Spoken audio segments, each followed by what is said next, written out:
I think there's a crime we Nigerians committed in previous life that we've been saddled, Africans, with the kind of leadership we've had.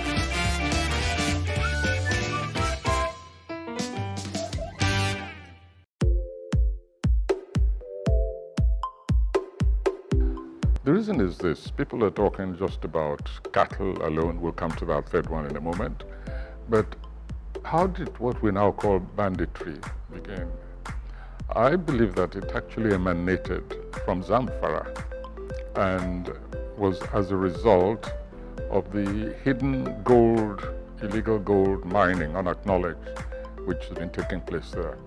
I think even some of the measures taken by former governors of that place had nothing to do with religion, even though religion was used as an excuse.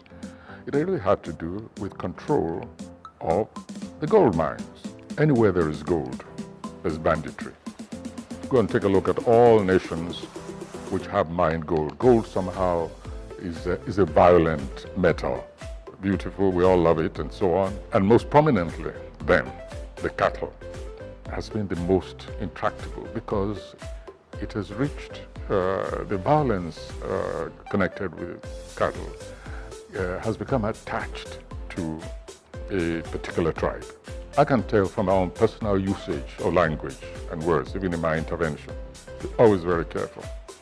I never use the expression Fulani herdsmen until Mayati Allah itself openly and publicly acknowledged and boasted that the killings, the rustling of the destruction of farmlands and so on, and I'm referring to the Benue, which was sort of the shall we say, the index state, and boasting that, yes, and threatening that government, saying either you rescind your legally formulated injunction, something within your rights and your responsibility as a government, either you rescind it or you will get more of the same.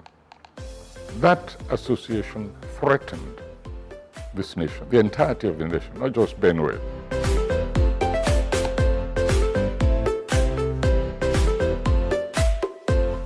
I make no apology for my passion about children. I'm not sentimental. I'm not sentimental. I mean, youths, they grow up to be criminals, pederasts, extortionists, etc., etc. I believe that there is a phase in one's existence which should be sacrosanct. And I think to deny that age group that right of being protected from trauma, which kidnapping involves, to be put through that brutality, those who are responsible for that, for me, are below humanity. And we could say we have no other duty right now, no priority beyond recovering that generation of victims. Shekau dances in front of cameras. We have your children. What are you going to do about it? We're going to sell them into slavery, and so on. So such people need to be exterminated. And if we cannot exterminate them immediately, at least society must rise in repudiation, in active repudiation, in one form or another.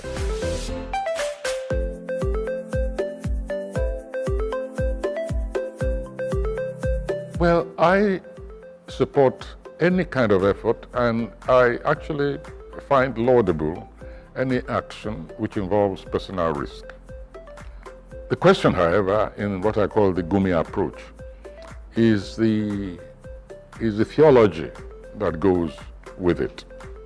Now, that is problematic, because it looks as if it's going in there to plead the cause of violators, not the violated. That, for me, is my problem with what I call the Gumi theory. He's using language which, for me, is pernicious. In a moment, he will get the victims feeling guilty that they allowed themselves to have been kidnapped in the first place. That is the logical conclusion of that kind of language. Whatever mechanism we have, political governance mechanism we have, should be evoked to examine if Buhari is really capable of governing, if he's actually governing, if he's physically and mentally, capable at the moment, and she's even gone that far. And I've said, I use the expression rib and winkle. In other words, that's the mythology of the man who slept for several decades and woke up eventually after so many years to find the world had changed around him. This one will wake up one day and find Nigeria is gone. He will wake up saying the sovereignty of Nigeria cannot be compromised. And people will ask him, sorry, which Nigeria are you talking about? That's what I feel about the center.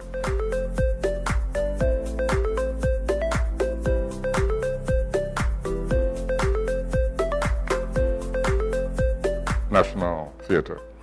When we learned that it was sinking inch by inch, I said it should please gallop faster and sink completely. But from the very beginning, it was misconceived. The then Minister of Culture went to Bulgaria, saw what was a Palais des Sports, and he went there and he said, oh, I like that. Come and bring one like that to Nigeria, but multiply it 1.5 times, because we're a big nation. That's the story of that National Theatre. Nigerian architects were not consulted, but this thing was just brought and planted there. If it's there, we'll use it because it's there, but not because we love it. I've done shows there, and I'm telling you, I've nearly even been electrocuted there. We need to start afresh with a theatre of our own architectural genius. Call for designs and get a group of the theatre practitioners to decide on, to make a choice of that. And then we'll have a real structure integrated into the environment, and which will even promote, generate a new genre of plays. When people see a thing like that, they want to write for it. I've never felt impelled to write a play for that thing, which is called the National Theatre. In fact, I'm annoyed when they call it a National Theatre.